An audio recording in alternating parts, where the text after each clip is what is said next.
Hey, what's up, guys? Coming to you this morning, I want to give my what's next on... I'm actually going to do 3 fighters because they're from the August 25th fight cards. They all main evented, but they really weren't big-time fights, any of them. So, so I'm going to break down just real quick these 3 fighters that headline the cards on August 25th. I'm going to start with... Devin Haney, undefeated lightweight contender. He main evented a DAZN card. He dominated, I believe it was Antonio Moran, solid lightweight contender, and knocked him out cold. Just a great knockout, 6-round TKO. So the question now is what's next for Devin Haney? Well, he's entertaining as hell. Eddie Hearn's got to keep this guy busy. He was close to a title shot against Luke Campbell. Now he's going to have to work his way up. There's not a lot of options with the DAZN fighters. I mean, there's Jorge Linares. Not sure if Linares wants to take that risk right now. He fights for Golden Boy. There's not a lot of big-time options fighting at 135. But, he should be able to get him decent competition and keep him rolling forward towards getting in line for a title shot. So, we'll see. He definitely needs to step the competition up, though. He fought a guy that was definitely out of the top 10 in Moran, but you compare that to what Jose Pedraza did last year when he fought Moran, and Pedraza barely got a hard-fought 10-round decision out of that.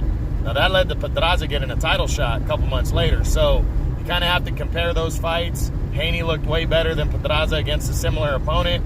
Now he needs to step up the competition. So, I really don't have a name off the top of my head because lightweight doesn't have a lot of big-time contenders. To tell you the truth, Devin Haney against Anthony Corolla wouldn't be a bad fight, but I don't think Corolla, coming off that knockout loss to Lomachenko, is going to want to take that risk because he'll definitely come in as the underdog. So, not a lot of names I can throw at you right now that are Matchroom or DAZN lightweights that would be, interesting enough for Devin Haney.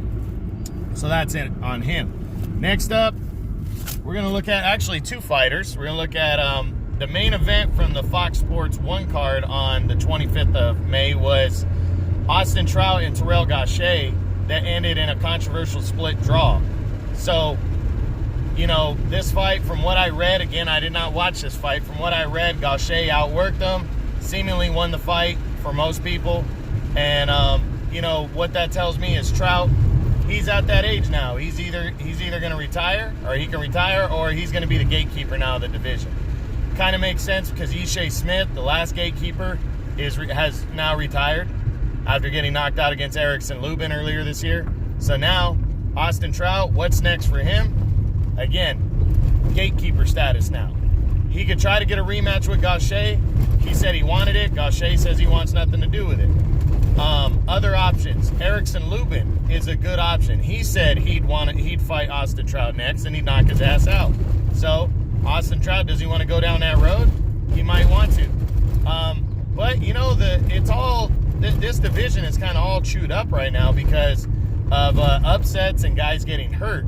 So, maybe he gets in line for J-Rock. See if J-Rock's interested. There's other guys, like I said, J-Rock, Erickson Lubin would be a good contender. Lubin's coming off a big win, and he's trying to move himself back in the mix. Terrell Gausha in a rematch. Even Charlo or the other one, Tony Harrison, if he didn't have to fight Charlo, if Charlo were to get upset. So, I think Trout's got some options. I think now he's definitely not going to be looked at as that southpaw threat. But he might still be that because last year in June, he didn't look bad against Charlo. He looked pretty solid. He didn't lose by much. It was a good fight.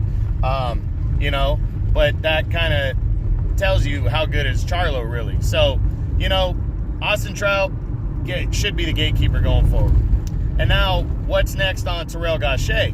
Gausha is a younger fighter. His only loss to date is a decision loss to Erislandy Lara. But he didn't do much in that fight. Really, though, it's kind of hard to do a lot against Lara. Lara is very good boxer, great southpaw. Tough to look really good against him. So, what's next for Gausha? Gausha, why not a showdown with Erickson Lubin? why not try to throw himself in the mix against somebody like Brian Castano? Castano should be fighting in a couple months, might be open later in the year. You know, he's not going to get the Arizlandi Lara fight. To be honest, I think if he's not going to fight Erickson Lubin, go after Austin Trout and beat his ass again. You know, leave no doubt. Usually, if you won the fight pretty damn convincingly the first time, usually the judges don't get it wrong 2 times in a row. So, you know, this kid's kind of in wait-and-see mode, but, you know, get back in there, go beat him again, or get in there with Erickson Lubin, who'd be a risk, but he's also a good fighter, young fighter, and that would make sense. And now, finally, we're going to look at the other main event was on ESPN that night, and it was, it saw Jamal Herring, American Jamal Herring, score an upset 12-round unanimous decision over Masayuki Ito to capture the WBO not junior welterweight title, capture the 130-pound super featherweight title is what he captured. Herring, this was a big upset.